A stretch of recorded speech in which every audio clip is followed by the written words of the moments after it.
Hi, I'm Mick and this is Hammer the Backlog. Over the last year and a half, I've been blogging and vlogging about my ongoing project of painting my 25 years of unpainted Warhammer Fantasy and 40k minis before the inevitable heat death of the universe. You can check out some of the videos in the links below. In the last video on this channel, I showed you my completed 5th edition Warhammer Fantasy starter set, including card buildings and era-appropriate plastic trees. I also played through the Getting Started leaflet from the starter box with my good friend Jib. In this video, we're going to play through the Wrath of Tlaxtlan scenario, written by legendary games designer Thomas Piernan for the forces in the starter box and published in White Dwarf 204. In the year 2510, by Imperial reckoning, Baron Marcel, along with his entire household, left the shores of Bretonnia and set sail for distant Lustria. Baron Marcel and his knights, finding Lustria somewhat too hot for tournaments, explored the deep jungles and found many exotic temples and shrines. Their most prized discovery was the burial chamber of a Slan mage priest. Impressed beyond words, Baron Marcel ordered his men to carry the treasures of the tomb to his fort. Unfortunately, among the treasures were glyph plates of great importance to the lizard men. With his vast magical powers, the Slan lord of nearby Tlaxtlan detected the disappearance of the glyph plates from their sacred resting place. Due to the many dangers of Lustria, the Slan lord decreed that only a small force could be spared to retrieve the plates. Command was thus given to Quattle, a trusted Sora's leader.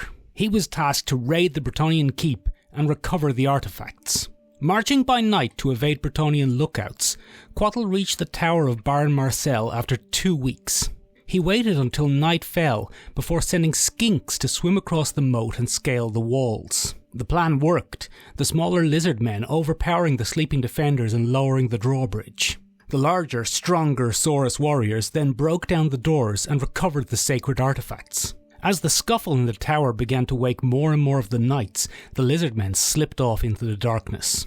At that point, the horns of the fort blared into life, and the Bretonnian knights under Baron Marcel prepared to hunt down the lizards. One unit, led by his faithful knight Etienne, was sent to pursue the lizards, while Marcel personally led his bravest knights and galloped off to attempt to outflank the lizard men before they could disappear back into the impenetrable jungle.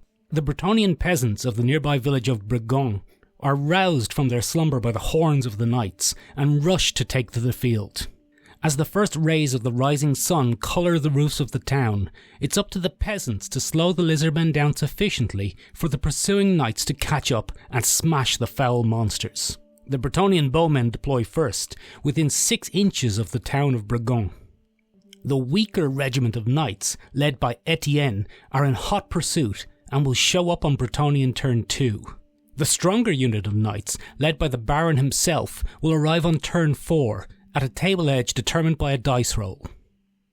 Bretonnian forces. The Bretonnian army is led by Baron Marcel of Baravon. He's a Bretonnian knightly hero in heavy armour on horseback, with a shield, hand weapon and lance. He has the knight's virtue, making him immune to panic caused by fleeing commoners, and the virtue of the joust, which means he hits automatically on the turn in which he charges. He also carries the enchanted shield. Marcel leads the Chevalier de Lise, 5 knights armed with swords, lances and shields, wearing heavy armour and riding barded Bretonnian warhorses. They carry the war banner. Chevalier Etienne is a knight champion. He leads the Chevaliers de Noblesse, 5 knights of the realm. They're all armed with swords and lances and carry shields. They all wear heavy armour and ride barded Bretonnian warhorses. The Regiment de Pierre, 12 Bretonnian bowmen armed with longbows and hand weapons. The Regiment de Louis, 12 Bretonnian bowmen armed with longbows and hand weapons. Lizard men. The lizard men warriors rush into the village carrying their sacred treasures. Quattle knows that he has to smash any warm bloods foolish enough to stand in his way aside before the wrathful knights catch up to him. Already he can feel the earth trembling under the hooves of the great Bretonnian warhorses. Quattle and his regiment are carrying the sacred treasures. If the Saurus hero and at least one of his gold claw warriors leave the battlefield by the southern edge, the Lizardmen will receive a bonus of 5 victory points. Lizardmen forces. Wrath of Tlaxtlan is a Saurus hero. He carries enchanted relics of great potency, a testimony to the faith his master has in him. Quattle carries the blade of leaping bronze, a shield, and the armour of meteoric iron. The blade gives him extra attacks. The armour gives him an impressive armour save of 2+. Like all Saurus warriors, he has scaly skin, meaning his armour save can't be reduced past 6+, no matter the strength of the attack. Quattle leads the Gold Claw Regiment, 11 Saurus warriors including a standard bearer and musician. They are armed with hand weapons and shields. Hapakotl is a Saurus warrior champion. He leads the Bronze Claw Regiment, 7 Saurus warriors including a standard bearer and musician. They are armed with hand weapons and shields. The skink champion Zaltax leads the Fangs of Sotek, 11 skinks armed with short bows, poisoned arrows and hand weapons. Asitakl is a skink champion. He leads the Jungle Braves, 19 skinks including a standard bearer and musician. They are armed with short bows, poisoned arrows and hand weapons. Before we played, we decided that I would play the Noble and Dashing Knights, and Jim, possessing the ability to moisten his eyeballs with his own tongue, would control the lizards. It's worth pointing out that Jim is a methodical, strategic genius, and I am an impetuous idiot. So not only would that better suit the forces we were playing, but it would also give the Lizardmen a distinct advantage. Deployment. The Bretonnian commoners deployed first, roused from their sleep, groggy and determined to make their noble masters proud. They made the first grave tactical error of the encounter. They rushed from their towers and hovels and deployed as far forward as they could, hoping to block the Lizardmen in close combat. If they could hold out for a single round of combat, this might just work. If not, it's a tactical error they will struggle to recover from. Jim deployed his lizards the full 12 inches forward he was allowed, with a very strong front line of both units of the Saurus warriors and the Jungle Braves all ready for a turn 1 charge. Only the small unit of skinks, the Fangs of Sotek, hung back to potentially stop the pursuing knights. Turn 1. Jim starts the round by having the Bronze Claws charge the Regiment de Pierre. The Gold Claws and the Jungle Braves both charge the Regiment de Louis. The bowmen are going to have to be very lucky to survive the sheer mass of cold-blooded fury rushing towards them. Neither unit of bowmen is able to get off a stand and shoot reaction. They've deployed too far forward and the Lizardmen are already within less than half of their charge range. I told you I was an impetuous idiot. The Bronze Claw Regiment fight first. The champion tears one man to bits while his unit kills 2 more. Thanks to their unusual arrowhead deployment, a surprising number of the peasants strike back, managing to drag one Saurus warrior down with dagger attacks. Despite this moment of heroism, they're badly beaten and fail their break test. This sends a ripple of panic through the other unit, who flee before even a single blow is struck. The Regiment de Pierre roll a 3 for their flee distance. They're in deep danger of being caught and wiped out on their first turn. Incredibly, Jim also rolls a 3 for the Bronze Claws, meaning the bowmen survive into their own turn. Both units of bowmen manage to rally, scoring 5s on their leadership tests. Their courage returned, they reform facing the lizards and each loose a volley of arrows. Despite a decent amount of hits each, the arrows are deflected by a combination of the lizards' tough skin and shields, and there are no casualties. With their movement already used by reforming and no combats, that's the end of turn 1. Turn 2. The Lizardmen start turn 2 by declaring more charges on the beleaguered bowmen, both hoping to wipe them out and to get them further from the table edge. The bowmen to the west are far enough away this time that they get to shoot, scoring 1 kill on the charging lizards. Meanwhile, all of the remaining lizards make it into combat unscathed. Jim starts this round of combat with Quattle himself, determined to get a chance to kill some warmbloods. Quattle attacks first on the charge with his impressive 6 attacks. He scores 5 hits and 4 kills.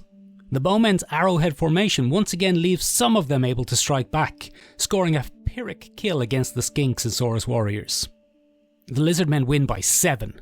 Against the Bretonnians' 7 leadership, that's a guaranteed break. The Bretonnians are once again at risk of being caught. They roll a decent 7, with neither the Skinks nor the Saurus warriors being able to catch them. Meanwhile, to the east, the champion of the Bronze Claw Regiment kills a bowman, while his troops bring down another of the brave peasants. The men strike back, scoring another unlikely kill and making it a narrow victory for the Lizardmen. If the bowmen can hold here, the knights might just be able to make an impact. Disaster! Needing a 7 or lower, they roll an 8 and fall back another 6 inches. To the thunderous sound of hooves, the Chevalier de Noblesse storm onto the field. But is it too little, too late for the Bretonnians? Neither unit of bowmen managed to rally this time, both failing their leadership tests. Not terribly surprising with a leadership of 7 and no champions or generals to embolden them. The regiment to the east's courage fails them completely and they flee the field of battle. The western regiment stops just short of the jungle's edge. If they can just reform next turn and sell their lives dearly, might it be enough to hold up the Lizardmen? The knights can't charge on the turn they arrive, but starting more than 8 inches from any enemies allows them to march. They penetrate the full allowed 16 inches into the heart of the lizard lines. Turn 3. Sensing the security of the jungle is within his moist grasp, Jim, and by extension Quattle, declares a charge on the last knot of living bowmen. With their courage gone, the regiment flees the field, to be picked off by the various jungle predators. The Goldclaw regiment is now a single move away from the edge. Is there anything the knights can do to stop them? Determined to sell their lives dearly to ensure the sacred plaques are returned to their rightful places, all the rest of the Lizardmen turn to face the new arrivals. The Bronze Claw regiment completes a reform, reforming the entire unit into a thin line a single rank deep to stop any Bretonnian manoeuvres. Both the Jungle Braves and the Fangs of Sotek wheel around to face the knights, ready to loose volleys of arrows from their poison bows. Each unit scores a single wound, but both are saved by the knights' impressive armour. The Bretonnians, seeing targets and glory in front of them, declare a charge into the Skink unit. With a resounding "Allez!" and the thunder of hooves, the 6 knights charge. Their strength of 6 is almost overkill against the Skink's toughness of 2, and 4 of the little lizards are kebabbed instantly. One more is crushed under the hooves of the warhorses. The Skinks, caught flat-footed and skewered, do no damage in return.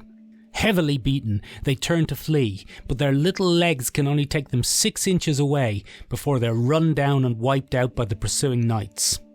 The rest of the lizards, cold-blooded as they are, seem unmoved by this turn of events, and all pass their panic tests easily.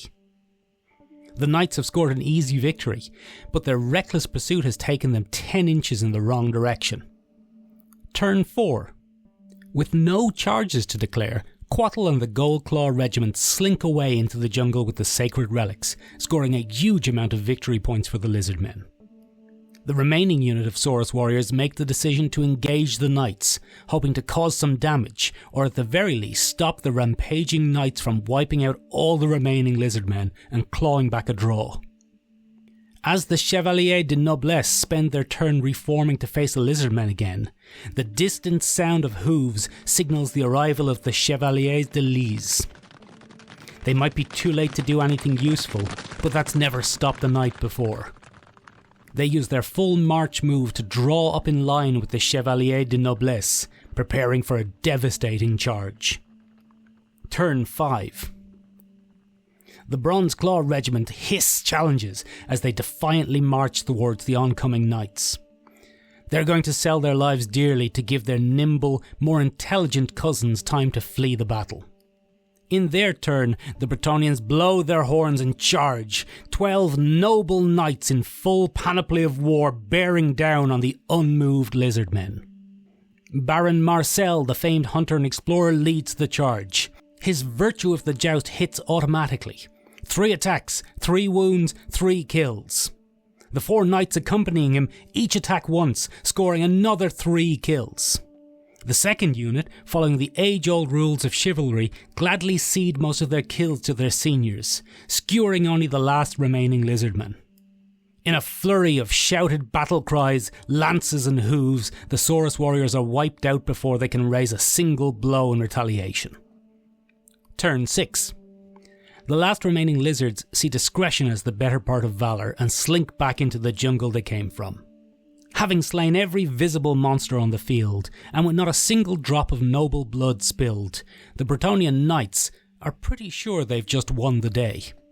With both sides completely sure they'd won, it was up to victory points to determine the actual winner.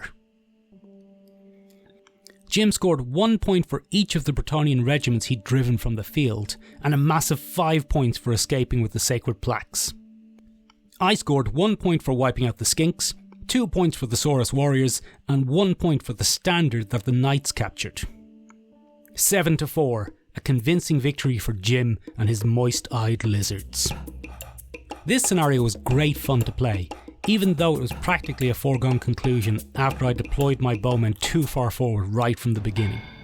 To Jim's credit, he could have just marched his whole army right off the board for an anticlimactic ending, but he turned his Saurus warriors around and gave the knights a target for a glorious and cinematic charge. If you enjoyed this battle, please consider giving the video a like and subscribing to the channel. Sadly, there are no more specific scenarios for me and Jim to play with our knights and lizards, so we'd love to hear some suggestions for what we should play next. Leave a comment down below if you have any ideas. Thanks for watching this though. You're good eggs.